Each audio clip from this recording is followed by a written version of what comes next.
Buenos días, mi nombre es Carlos Vega, mis compañeros Marcela Pierre y Conema Castillo, y nuestro proyecto es sobre la interpolación polinomial para la aproximación de totales de población en Ecuador. Muy bien, como sabemos, una de las interrogantes más grandes que existe para cualquier nación es los habitantes que tiene. Para esto se suele hacer un censo. ¿Qué es un censo? Pues el Estado se encarga de movilizar mucha gente para entrevistar de casa en casa para ver cuánta gente viviendo hay ahí, qué edad tienen, ¿verdad? Para conocer los datos de toda la población del país. ¿Ok? ¿Qué pasa? Que obviamente para movilizar toda esa cantidad de gente, pues hay un costo alto y una logística enorme. Es por esto que no se lo realiza todo el tiempo. Por ejemplo, en Ecuador se lo suele realizar cada 10 años. Ahora, ¿qué pasa cuando no se realiza un censo? ¿Cómo sabemos qué población tiene el país en esos años? Pues, por ejemplo, el encargado en este país de esto es el Instituto Nacional de Estadísticas y Censos. Y el instituto usa el método de proyecciones poblacionales, que es un método que, como es un método numérico, pues suele ser impreciso a veces y cometer errores en los cálculos. Ahora, ¿cómo funciona este método? Pues usa los datos de 2010, que es el último censo que se hizo, y a partir de ello lo estima los siguientes años. Ya voy a explicar cómo. Pero ¿qué pasa? Pues es una sola estimación. ¿Por qué no usar más datos para estimar esto? También pensamos lo mismo, ¿por qué no?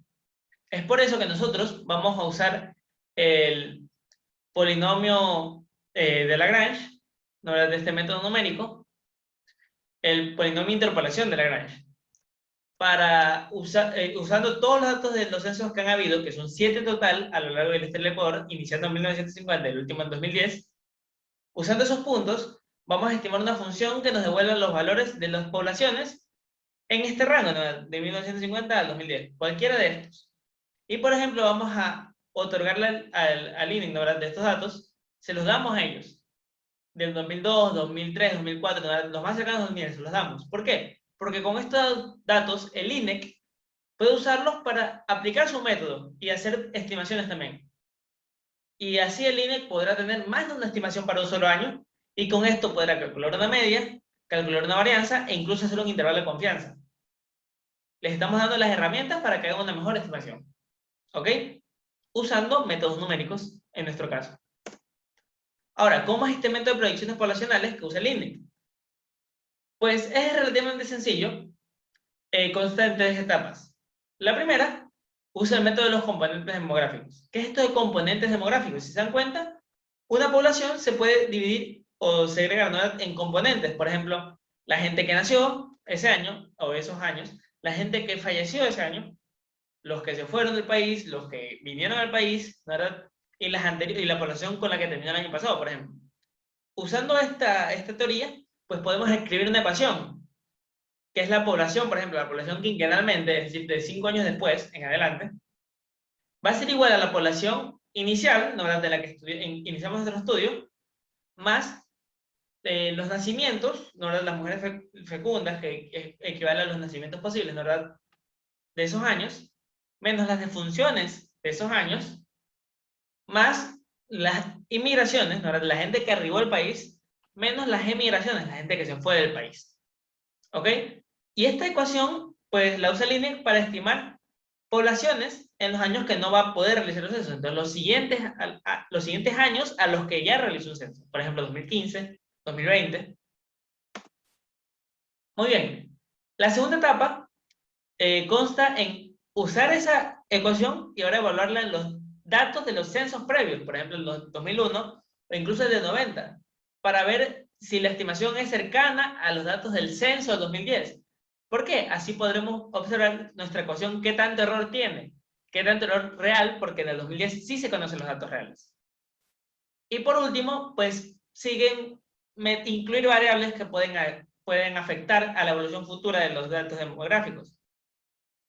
¿Por qué? Porque vamos a tratar de eliminar ese sesgo, ese error, ese sesgo de variable omitida. Porque uno cuando omite una variable, pues se provoca un sesgo, un error. El dato no va a ser centrado, no va a ser correcto. A continuación, mi compañero Marcela Pierre va a continuar con la exposición. Gracias. Continuando con el marco teórico, tenemos el método de interpolación polinomial de Lagrange, que es el método que vamos a utilizar en este documento para realizar las aproximaciones. Vemos que simplemente este método es una reformulación del polinomio de interpolación de Newton, y que este nos evita el cálculo de las diferencias divididas. Aquí se plantean las fórmulas que se van a utilizar para los polinomios. Ahora veamos ciertas ventajas y desventajas de este método. Como ventajas, tenemos que nos permite utilizar nodos no equidistantes. ¿Por qué esto es una ventaja dentro del trabajo en el que estamos realizando? Pues bien, decimos que los censos son realizados cada 10 años, pero existen censos que se han realizado cada 8 o cada 6. Entonces, por eso es importante que el método nos permita utilizar nodos no equidistantes. Por otro lado, tenemos la facilidad de cálculos con pocos nodos. Esto es una ventaja en nuestro trabajo, en nuestro problema a solucionar. ¿Por qué? Porque existen pocos casos en los que se quiere interpolar cuando se tiene pocos nodos. Siempre se suele utilizar bastantes puntos, ya que estos aumentan un poco la precisión del método.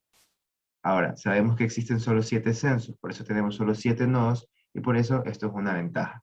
Desventajas que tenemos, relacionado con lo mencionado anteriormente. Mientras más nodos tengamos, eso implica un mayor grado del polinomio y por ende más dificultad en su cálculo. Vemos que cuando se tiene más nodos, deja de ser un polinomio fácil de calcular. Entonces, la tecnología puede tomar un papel importante en la resolución del polinomio, pero es recomendable que cuando se tiene bastantes datos para interpolar, se utilice otro tipo de métodos.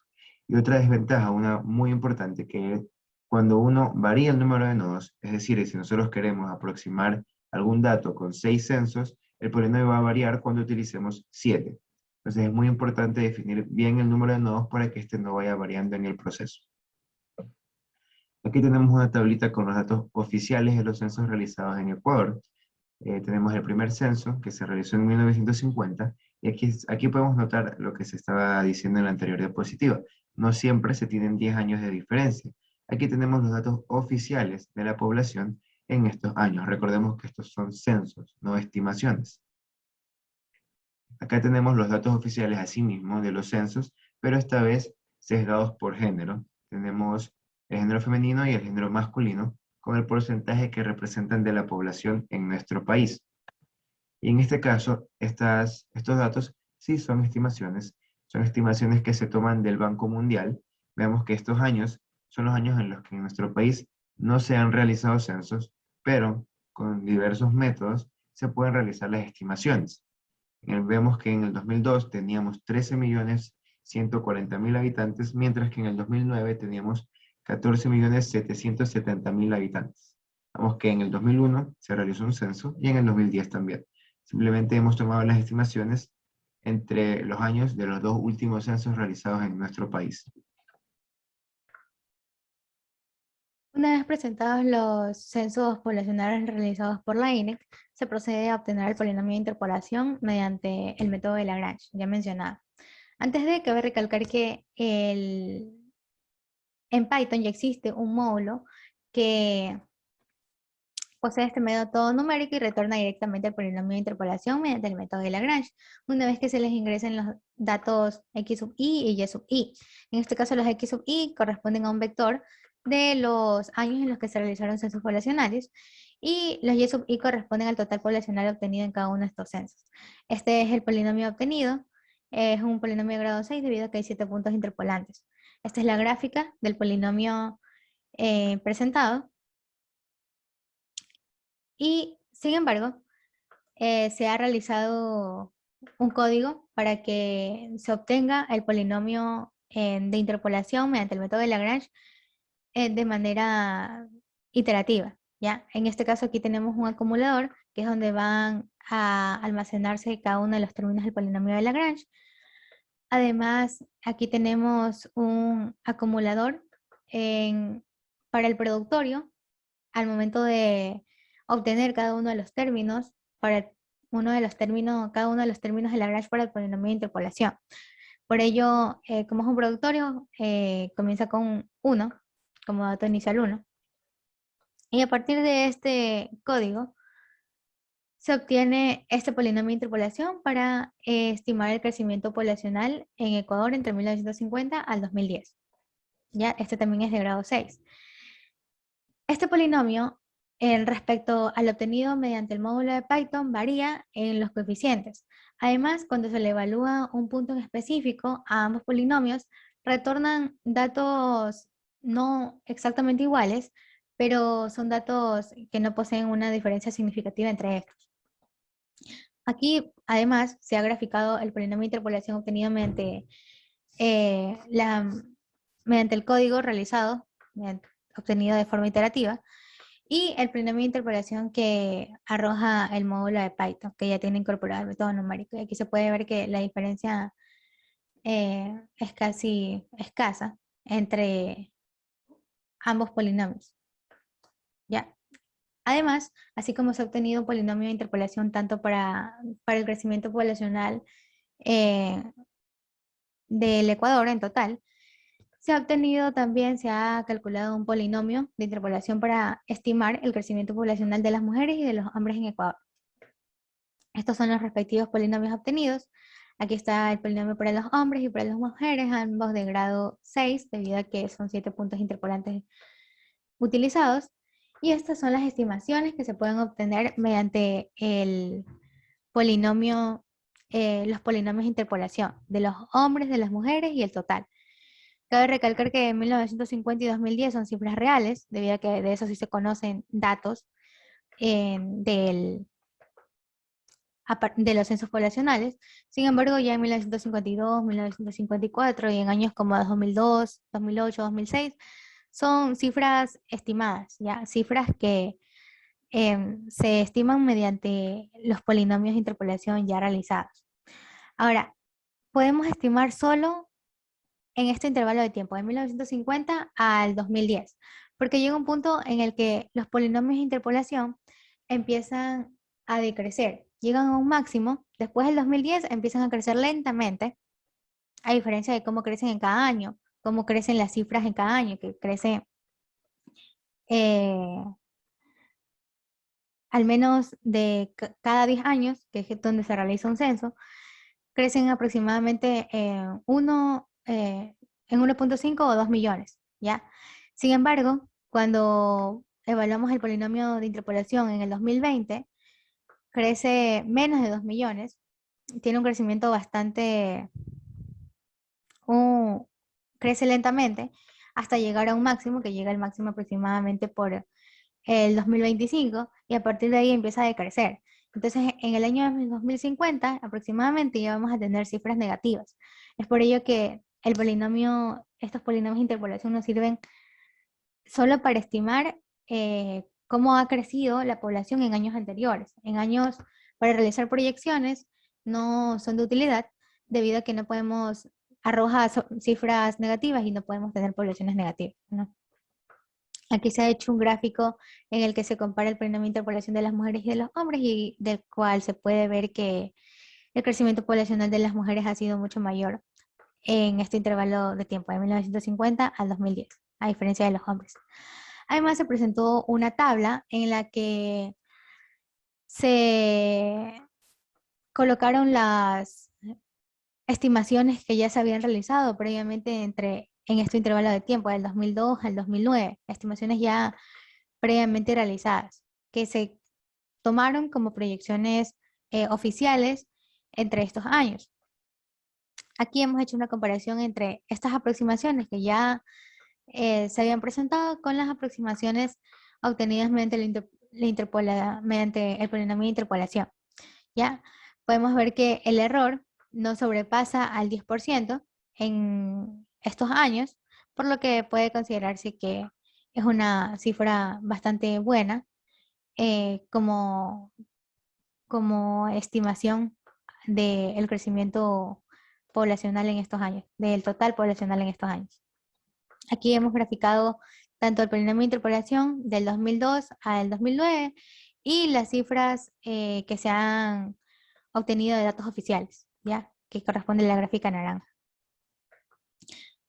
Además, entonces, a partir de ya lo presentado, podemos decir que debido a que el error es menor al 10% respecto a las estimaciones oficiales, las estimaciones que se consiguen mediante el polinomio de interpolación son bastante buenas y pueden servir para realizar estimaciones que se requieran de años anteriores en cuanto al total poblacional. Ahora, el método podría ser mejor. Podríamos realizar un polinomio de interpolación o un polinomio o alguna función que tome en cuenta tanto la mortalidad, la natalidad y la migración del país, y a partir de lo cual podemos obtener una disminución del error porcentual. Además, como ya se mencionó, los polinomios de interpolación no son recomendables para realizar proyecciones futuras de crecimiento poblacional, debido a que llega un punto en el que alcanza un máximo, empieza a decrecer y arroja cifras negativas para los totales poblacionales. A continuación, mi compañero. Bien, ahora veamos las conclusiones. Tenemos 3 puntos muy importantes. Las aproximaciones de buena calidad que se han obtenido, podemos ver en las gráficas presentadas anteriormente que no existe mucha distancia entre sí, y realmente lo que marca la distancia en nuestras dos gráficas, nuestras dos aproximaciones, perdón, entre la aproximación y la gráfica exacta, es simplemente la escala que se ha definido para la gráfica. ¿Cuál es el motivo de nuestro trabajo? ¿Cuál es la motivación? ¿Cuál es la finalidad? Simplemente hacer un aumento en la base de datos de la entidad que está encargada de censar la población, porque ellos realizan proyecciones de población en base a los datos que se obtuvieron en el censo de 2010 y también en las estimaciones que se hacen en otros años, como las que vimos hace un momento, las estimaciones obtenidas del Banco Mundial. Entonces, lo que se está buscando en este trabajo es aumentar el tamaño de la base de datos para que cuando tengamos diferentes estimaciones para un mismo año, se pueda hacer una proyección poblacional basada en esas estimaciones y con eso poder crear un intervalo de confianza para poder reducir el error. Es decir, que si nosotros hacemos la proyección poblacional del año 2030 basado en las estimaciones del año 2008, 2009 y 2007, lo que podemos hacer es crear un intervalo de confianza donde podemos asegurar que se encuentre el valor real de la población del año 2030. Esas serían las conclusiones de nuestro proyecto. Muchas gracias.